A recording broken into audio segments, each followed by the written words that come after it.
Le Sahara occidental est une région désertique, très faiblement peuplée, quelques centaines de milliers de personnes, pas plus, mais elle est un enjeu stratégique essentiel parce qu'elle est au cœur de la rivalité entre Rabat et Alger. C'est une région qui est riche en phosphate, avec une grande surface côtière sur l'Atlantique et donc des richesses halieutiques extrêmement importantes.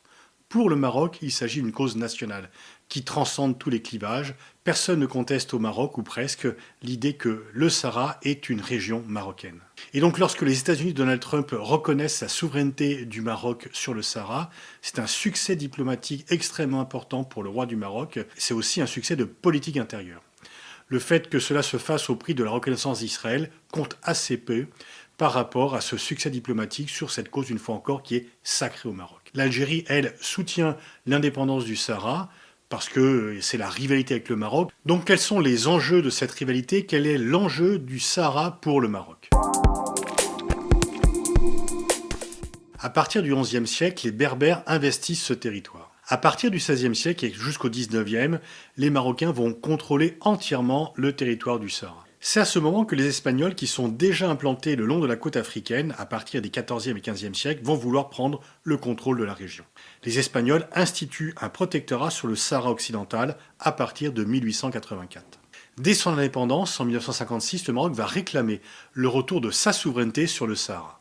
Il fait valoir ses liens historiques antérieurs à la colonisation française. L'Espagne de Franco va bien sûr refuser cette revendication, c'est un pouvoir dictatorial et qui par ailleurs a l'esprit colonial. La Mauritanie va également réclamer la souveraineté sur le Sahara lorsqu'elle acquiert à son tour l'indépendance. En 1973, Franco est toujours au pouvoir, le Sahara est toujours espagnol, et crée le Front Polisario qui demande l'indépendance du territoire, qui est d'ailleurs classé parmi les territoires à décoloniser par les Nations Unies. En 1975, Franco meurt, la démocratie s'installe en Espagne et l'Espagne quitte le Sahara parce que le passé colonial ne peut pas concerner cette nouvelle démocratie. Il est prévu de mettre en place une administration tripartite entre l'Espagne, le Maroc et la Mauritanie, tandis que de son côté, l'Algérie soutient les revendications du Polisario parce que pour l'Algérie, il est impossible de voir le Maroc étendre son territoire, avoir un accès étendu sur l'Atlantique, et c'est la rivalité entre ces deux pays du Maghreb, l'Algérie qui est proche de l'Union soviétique, le Maroc qui est plutôt pro-occidental. En 1975, le roi du Maroc, Hassan II, prend une initiative spectaculaire. Il va prendre le contrôle du Sahara, mais de façon pacifique, par une marche, la marche verte, une marche pacifique. C'est pas des militaires, c'est pas des soldats, ce sont des Marocains qui, dans l'enthousiasme le plus absolu et par ferveur patriotique et soutien au roi, avancent et prennent possession du Sahara. Le Front Polisario dénonce cette prise de contrôle et en février 1976, il va proclamer la République arabe saharoui démocratique, la RASD. Celle-ci n'est pas reconnue par l'ONU, elle n'est pas reconnue par les pays occidentaux, mais elle est bien sûr reconnue par l'Algérie et par de nombreux pays du tiers-monde, 72 au total. Aujourd'hui, il n'y a plus qu'une trentaine de pays qui reconnaissent la RASD, qui a été admise en 1982 à l'Organisation de l'Unité africaine, ce qui a causé le départ immédiat du Maroc. La guerre va commencer, elle va durer de 1975 à 1982. Les troupes marocaines et britanniennes occupent le Sahara, le Front Polisario soutenu par l'Algérie lance une guérilla contre ces deux pays, et la frontière entre l'Algérie et le Maroc est fermée, elle l'est toujours d'ailleurs aujourd'hui, et les relations diplomatiques entre ces deux pays sont rompues. Le Sahara va devenir la pomme principale de discorde, de rivalité entre Rabat et Alger. En 1979, la Mauritanie, qui est épuisée, proclame un cessez-le-feu, reconnaît la RSD et ce n'est qu'avec le Maroc que l'affrontement militaire se poursuit. Les combats militaires s'enlisent et de 80 à 87, le Maroc va décider de construire un mur pour séparer la partie du Sahara qu'il contrôle de la partie qui est contrôlée par le Polisario avec l'aide de l'Algérie. Le roi Hassan II propose un référendum, mais il y a difficulté pour savoir quelle sera la composition du corps électoral. Est-ce que ça sera seulement ceux qui habitaient déjà dans le Sahara en 1975? Car depuis, des Marocains s'y sont établis et y vivent. Et donc effectivement, il y a un désaccord sur la composition du corps électoral qui va empêcher la tenue de ce référendum. Néanmoins, la perspective de ce référendum permet à Alger et Rabat de réouvrir leurs relations diplomatiques et d'envisager un cessez-le-feu.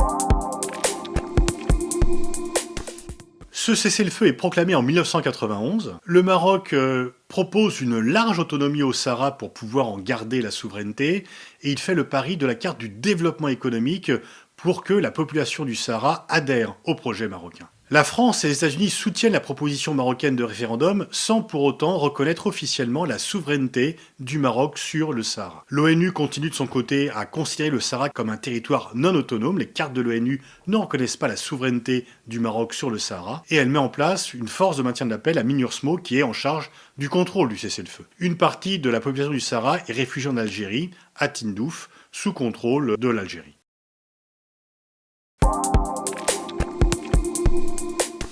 Le Maroc joue donc la carte du développement économique pour obtenir l'adhésion des Saharouis à la souveraineté du Maroc. En 2017, il y a un tournant important. Le Maroc, sous l'impulsion de Mohamed VI, réintègre l'Union africaine. Le pari du Maroc est de dire qu'il faut le mettre dedans pour obtenir finalement que des pays cessent de reconnaître la République arabe saharoui démocratique et reconnaissent la souveraineté du Maroc. Et effectivement, certains pays vont cesser de reconnaître la RSD.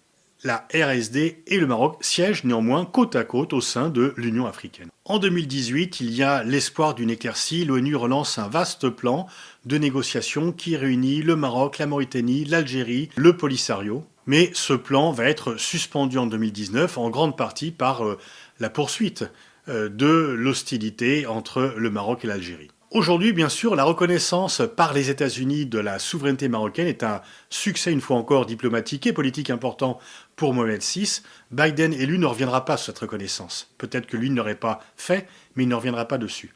Par contre, la France, pour le moment, ne veut pas franchir ce pas parce qu'elle soutient toujours la perspective d'une solution onusienne et comme membre permanent du Conseil de sécurité, c'est effectivement extrêmement important pour eux. Donc il y a un succès pour le Maroc, mais la question n'est toujours pas réglée. Le conflit est un conflit gelé, de très basse intensité, mais il demeure un conflit potentiel. Pour le Maroc, il n'est pas question de renoncer au Sahara, une fois encore, c'est une cause sacrée.